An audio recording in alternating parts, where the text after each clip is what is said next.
Good day, fellow investor.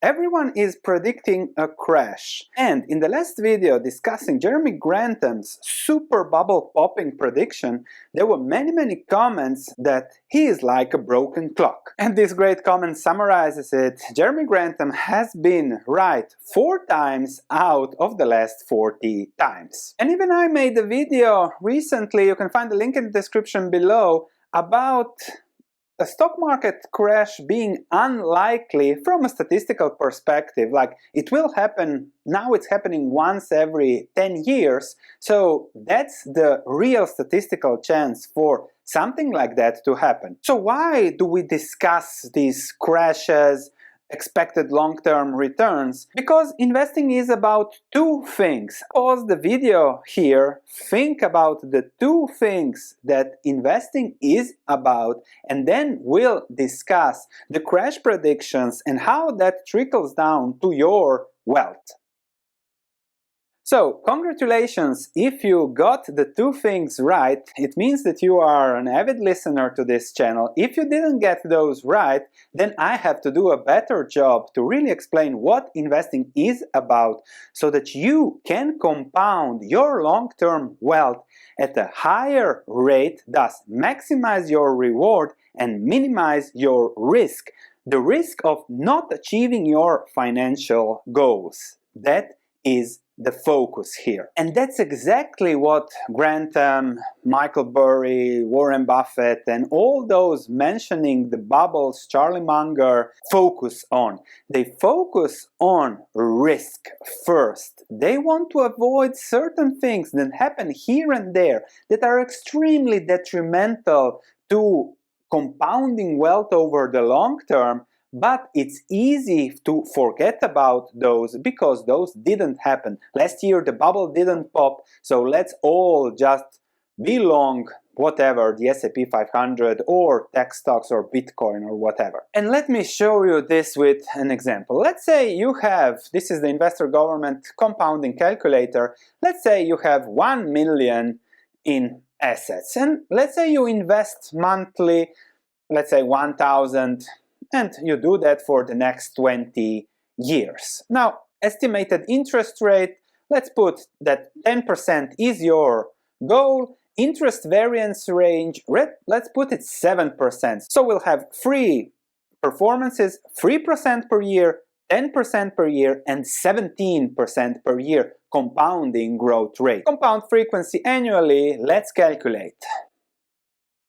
So, if we have 1 million starting, invest 1,000 per month per 10% in 20 years, we have about 7.5 million at 10%. 3% we have 2 million, and of course 17% we have 24 million. And this is exactly what Jeremy Grantham says. The comment here says Grantham has been right 4 times and wrong about 40 times. So let's say 1 in 10 years Jeremy Grantham is right. Let's start with our portfolio for 10 years, compounded for 10 years. This is year 10, 10% per year, you're at 2.7 million.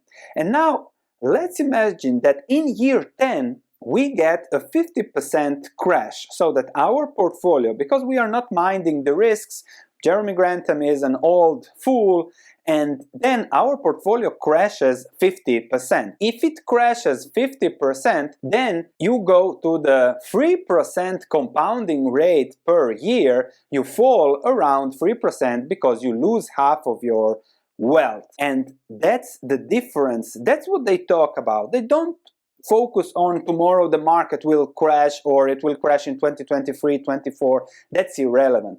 They try to explain the risk of holding these assets that are in a super bubble. So even if it goes up 10% per year over the next 10 years and then crashes 50% for whatever reason, and that is the long-term, let's say, compounding rate, 10% and 3%, it's a huge difference. And that is what all these people focusing on the risks discuss. And then obviously if you start from the lower one, if you go long term, then you see the huge difference in performance. So 3% it's 2 million, if you do 70 is 24 million, and that's something that impacts your wealth long term. The average investor over the last 20 years did around 2% because they are not focused on the risks, and that's exactly what these guys are warning us. They don't try to predict.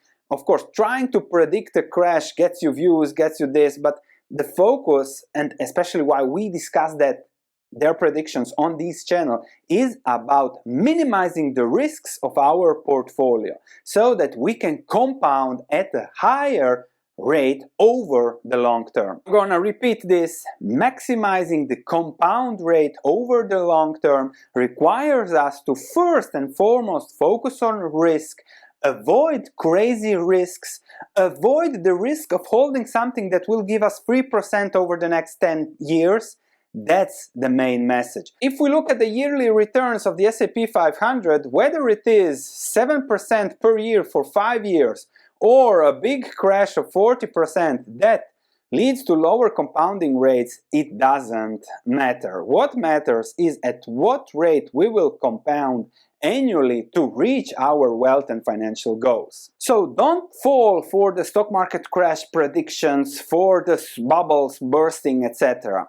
Focus on the risk and reward and your options, and whether the asset you are analyzing leads you to long-term wealth compounding and leads you to your financial goals. Avoid places where this happens. So bubble bursting, 10%, 13%, 4%, and of course also we had 2009, but you see that we didn't have many risks really materializing over the last 12 years. So worst situation was 2018 with 6%, and this is a lot, 13 years. Now we have 7%, and we'll see how will this end. But as nothing happened, and you can see that bad times and these reversals to the mean were much more common in the past, and since the Fed started with lowering interest rates, we had these big crashes like we have had in 1929.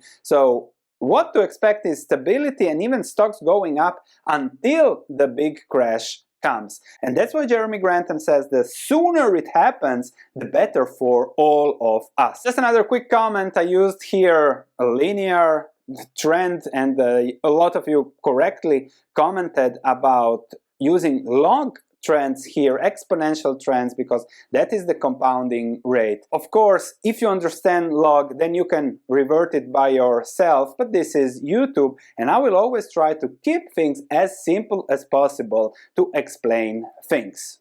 By the way, let me know if you enjoy this type of content. Is the most efficient way for me to do videos, perhaps even one day when I get fast internet connection, live stock analysis. Let me know what you think in the comments below. So, to conclude, avoid falling to predictions and fears, but estimate the risk and reward of your long-term investments. Thanks for watching. I'll see you in the next video about safe havens.